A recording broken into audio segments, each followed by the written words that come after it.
My name's Melinda Johnson and I'm the Commercial Director at the Department of Health and Social Care, and I'm delighted to be with you today to talk about a career in the civil service.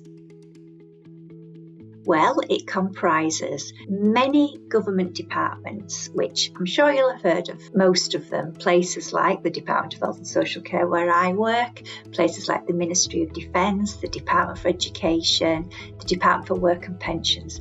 Now, the main business of the civil service is a profession called policy, and this is about translating political aims into practical realities for citizens. But there are lots of other professions in the civil service. My profession is commercial, and this is about buying things for the civil service. And there's the human resource profession, for example, that's to do with people and personnel, or the finance profession, which is to do with managing money and accountancy. There's so many to choose from.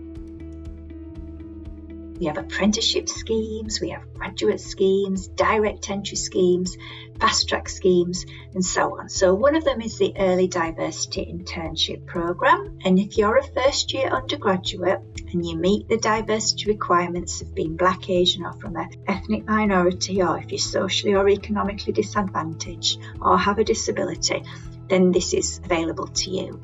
It's an award-winning internship, and what it does is it offers a 5-day placement in a government department that gives you really valuable insight and understanding of what it's like to be in the fast stream. As an intern, you'll do things like conducting research, providing project support, assisting with the creation of policy documents, and attending all sorts of meetings. So the fast stream, this is for graduates. There are 15 different programs that make up the fast stream, and these are high quality structured learning and career paths within a government profession. So the commercial one, which is my profession, that takes 3 years to do. You've got to have a 2 or above in any degree subject, and you get a professional qualification at the finish. And there's others like the finance profession, as I say, that's a 4-year programme, and you have to have a 2-1 or above for that. But there's others to do with things like the diplomatic service or digital and data and technology programmes. There's the government economics service. There's ones to do with operational research. There's one for the Houses of Parliament. As I say, just about everything you can think of. Programmes and project management, property and so on. And they all vary between 2 or 3 or 4 years. Well, it's very important. In the Department of Health and Social Care, I'm Women's Champion, and we put on lots of events with inspirational women speakers, and we talk about women's issues, and we always celebrate International Women's Day. In fact, in my function, I was the first female commercial director about 10 or 12 years ago now, whereas today there's just less than half of all commercial directors are fabulous women, I'm really pleased to say. So things are moving along all the time. And I support other colleagues in the government commercial function who are leading on different diversity strands, such as things to do with social mobility or race or LGBT. And what we do is we work with cross-departmental networks so that we all share our resources, our expertise, and get people to network more broadly together. And networks cover all aspects of diversity. So there's a parents network, a carers network, and there's networks for people with the same religion as well.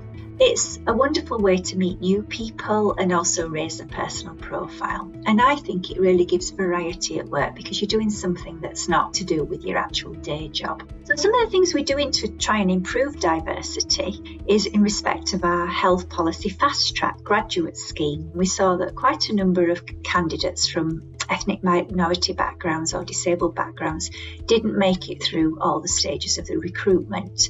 So we put in place specific things to help that, such as a guaranteed interview scheme for candidates with a declared disability, inclusive language checks when designing assessments, and we put on inclusion events for candidates. So as a result, we've increased by 22% our representation of candidates from disabled backgrounds.